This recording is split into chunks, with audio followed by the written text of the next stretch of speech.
Britain summons Russia's ambassador following a UK report that points to the involvement of Russian President Vladimir Putin in the poisoning of former KGB agent Alexander Litvinenko.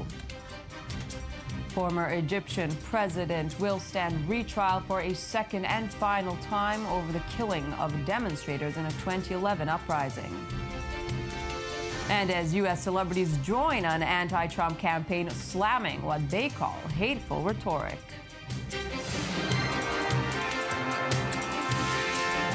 Good afternoon. You're watching I-24 News, here with the hour's top story. Britain summons Russia's ambassador following a UK report that points to the probable involvement of Russian President Vladimir Putin in the poisoning of former KGB agent Alexander Litvinenko. Addressing Parliament hours after the report was announced, British Home Secretary Theresa May said the government would also impose asset freezes on names suspects and that international arrest warrants were in place. The government takes these findings extremely seriously, as I am sure does every member of this House. We are carefully considering the report's findings in detail and their implications.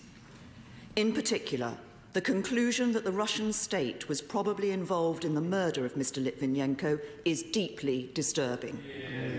It goes without saying that this was a blatant and unacceptable breach of the most fundamental tenets of international law and of civilized behaviour.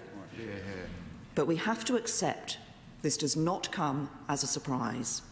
We're making senior representations to the Russian government in Moscow, and at the same time we'll be summoning the Russian ambassador in London to the Foreign Office, where we will express our profound displeasure at Russia's failure to cooperate and provide satisfactory answers. Specifically, we have and will continue to demand that the Russian government account for the role of the FSB in this case. And earlier we were joined from Moscow by journalist Julia Libyova, who discussed the Russian response to the inquiry. We've heard from the Russian Foreign Ministry on Thursday already, who has called this report as biased and not transparent enough, saying that London's handling of the case had clouded bilateral ties. We've heard from the spokeswoman for the Foreign Ministry, Maria Zakharova, and she accused London of politicizing this inquiry and this matter. So certainly what's coming from Moscow is that the case is politically motivated and that it is biased.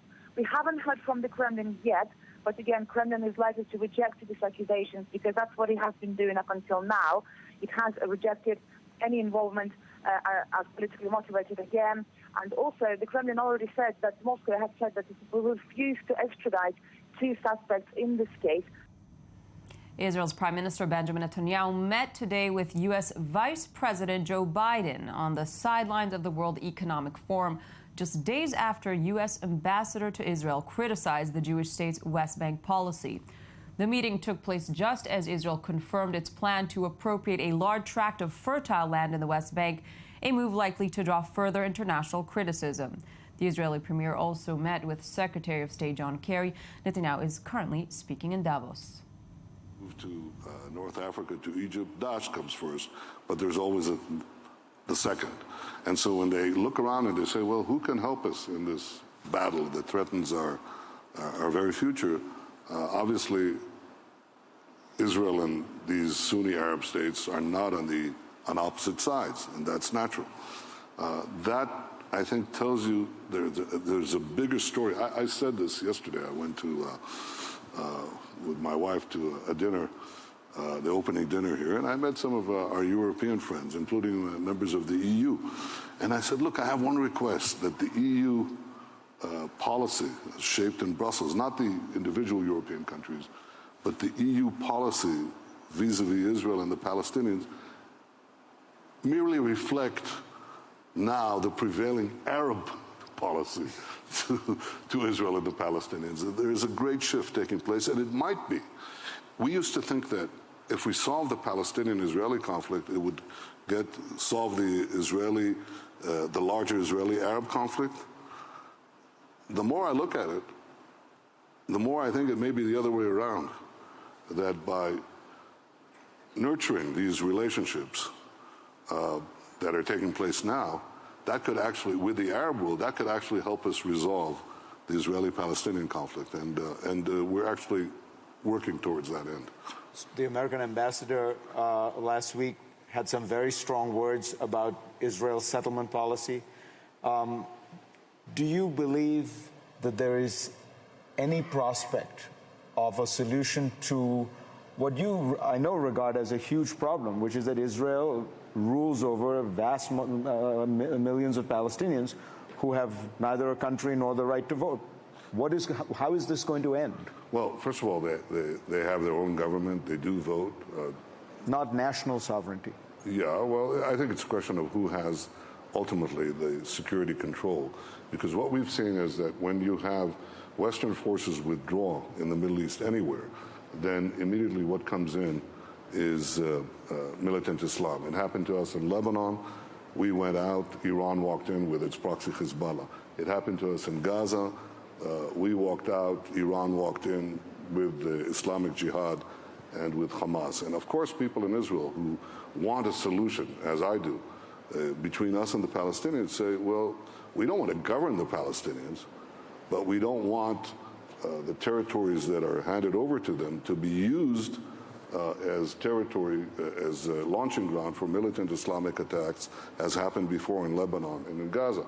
So the only way you can resolve this is to have a negotiation to resolve all the outstanding issues.